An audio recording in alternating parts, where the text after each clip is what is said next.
Ave Maria. From the Gospel according to St. Luke. At that time, when they were returning, the boy Jesus remained in Jerusalem, and his parents did not know it. But thinking that he was in the caravan, they had come a day's journey before it occurred to them to look for him among their relatives and acquaintances. And not finding him, they returned to Jerusalem in search of him. And it came to pass after 3 days, they found him in the temple, sitting in the midst of the teachers, listening to them and asking them questions. And all who were listening to him were amazed at his understanding and his answers. And when they saw him, they were astonished. And his mother said to him, "Son, why have you done so to us? Behold, in sorrow, your father and I have been seeking you." And he said to them, "How is it that you sought me?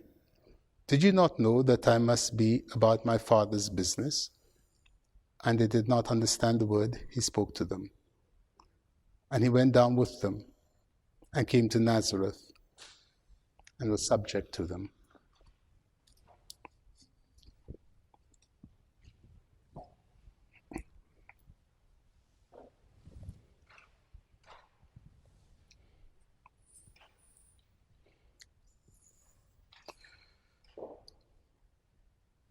Today we celebrate the Feast of the Maternity of Our Blessed Lady.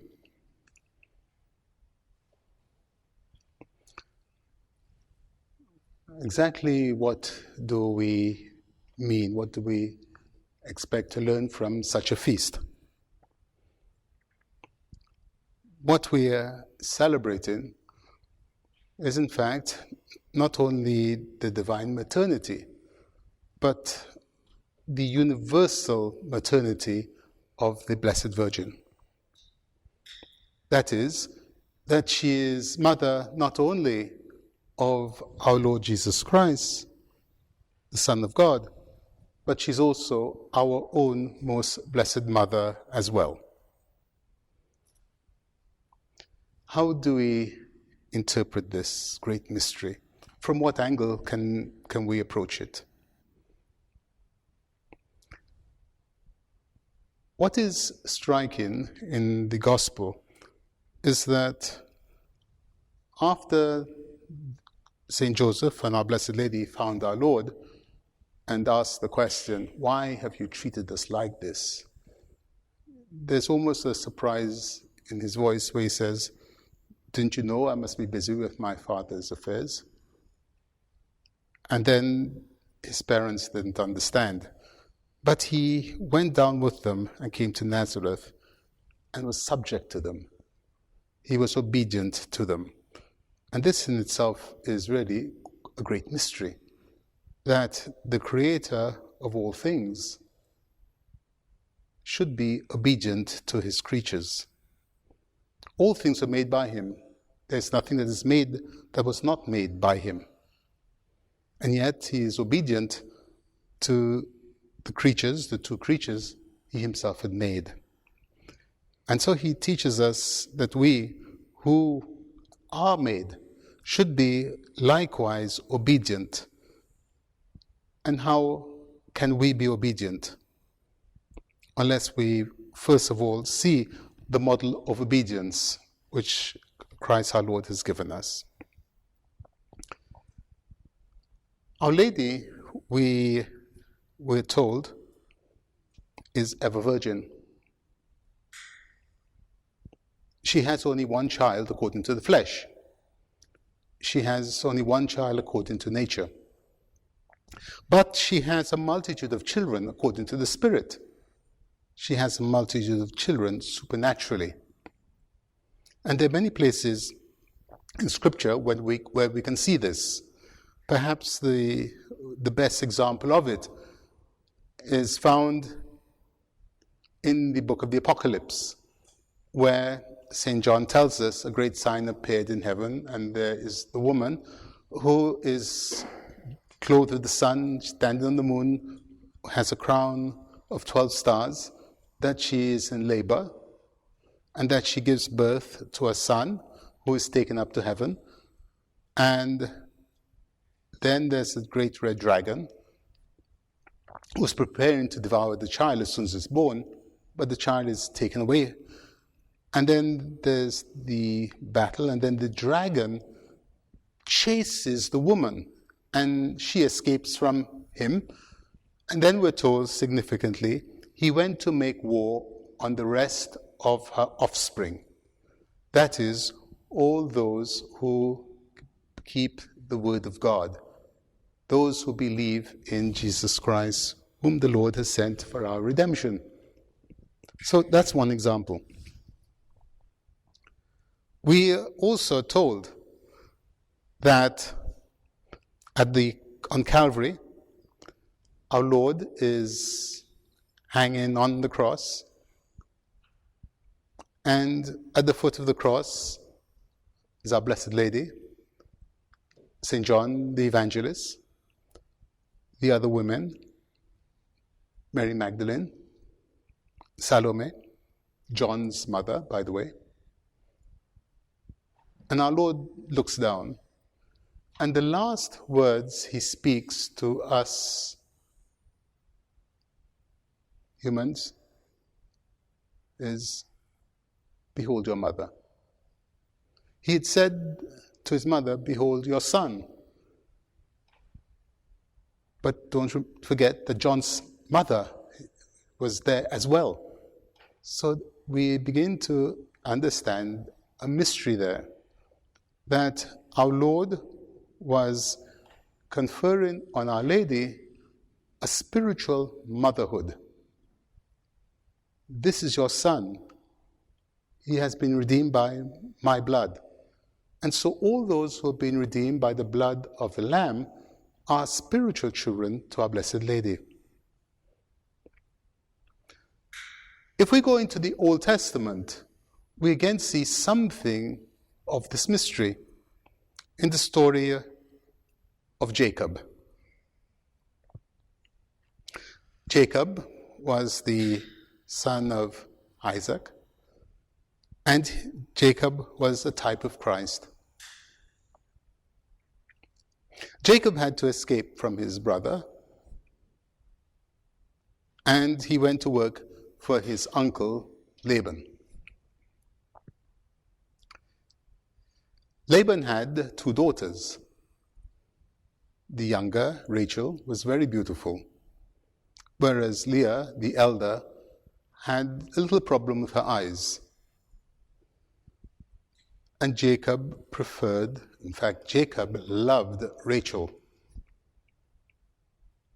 And so he asked for Rachel's hand.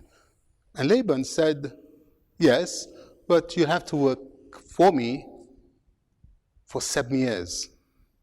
And we're told Jacob readily agreed and found it no time at all. So much did he love Rachel.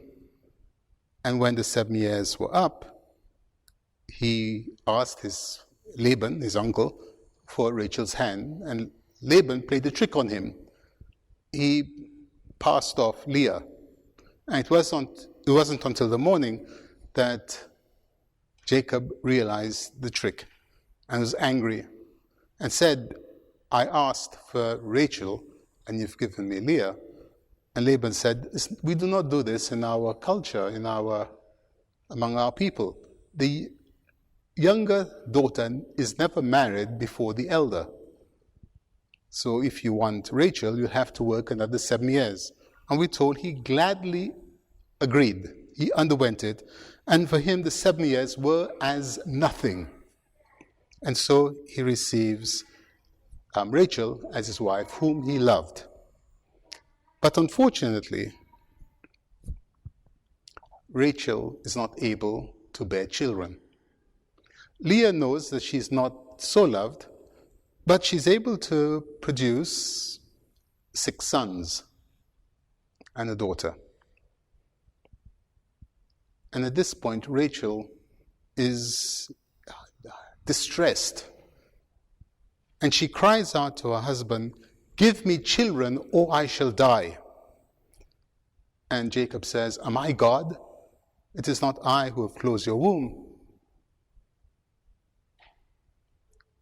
And in her despair, she turns to God, and she does conceive, and she has a son, Joseph, who is her joy.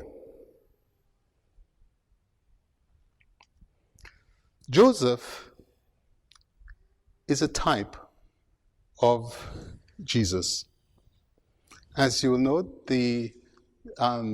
Jacob would go on to have other children by the handmaids of his two wives. And so altogether, he would have, up to this point, 11 sons. Joseph was his father's favorite, the beloved. And what do we know about Joseph? When we compare the life of Joseph with that of our Lord, there are some amazing similarities, especially when we consider the passion. Joseph is hated by his brothers. And so when he went to bring food for them, what did they do? They stripped him of his garments. Wasn't our Lord stripped of his garments on Calvary? Then the brothers sold him to strangers, foreigners. Wasn't our blessed Lord sold similarly? Joseph was unjustly imprisoned in Egypt. So also was our Lord. They both suffered for the benefit of Israel. Joseph suffered for the benefit of his father, Israel, and Christ our Lord suffered for the benefit not only of Israel, the nation, but for all of us. Joseph in Egypt was the one who gave the people bread to eat. And Christ our Lord, of course, gives us the true bread, the bread from heaven, the bread that saves not our bodies from death, but our souls from eternal death, and more, gives us eternal life. Both of them were down and out, but that was followed speedily by greatness. From prison, Joseph went to the court of Pharaoh and rose to be second only to Pharaoh. Our blessed Lord, after his death, rose again to greatness itself, to ascend even to the throne of the Most High. Joseph was set over all of Egypt by Pharaoh, and our blessed Lord was given all authority on heaven and on earth by his Father in heaven. So we see this parallel. Joseph, the firstborn of Rachel, and our blessed Lord, the firstborn of Mary, the Virgin. After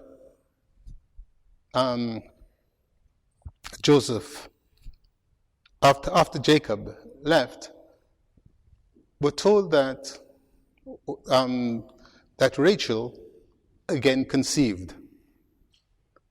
And this time she had a very difficult pregnancy. That she was in anguish, but she gave birth to a son, Benoni, whom his father called Benjamin. It was the son of her tribulation, the son of her grief. And when we look again on Calvary, we see, in fact, that Our Lady gave birth to us in tribulation and in grief, in sorrow and in pain.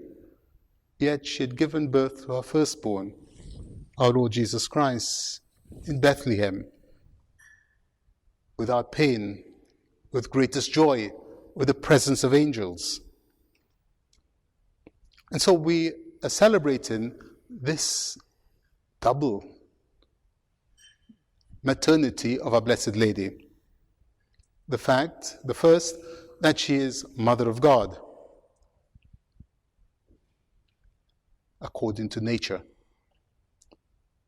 She conceived in her womb He who the whole heavens could not contain. And similarly, analogously, she is our mother as well, inasmuch as she gives birth to us supernaturally. And so she is truly the universal mother, because in giving birth to Christ, the head, naturally, she also gave birth to the body of Christ supernaturally.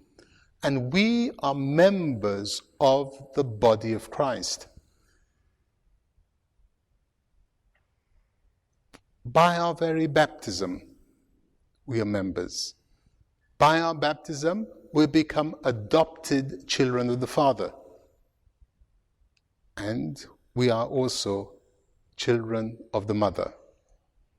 Because God the Father has paternal authority over His Son, and the Blessed Virgin Mary has maternal authority over that same Son. This is a great mystery for us. We can say also that our Blessed Lady has received half the kingdom, so that Christ, her Son, remains the King of justice, whom perhaps we fear because of our sins. But Our Lady is the Mother of Mercy, to whom we can go, to whom we can approach without fear, knowing, like any mother and every mother, she will do all that is necessary to obtain for us those graces by which we can have eternal life. And eternal life is her Son, our Savior, and our Lord, Jesus Christ, to whom be honor and glory forever and ever. Amen. Santa Maria.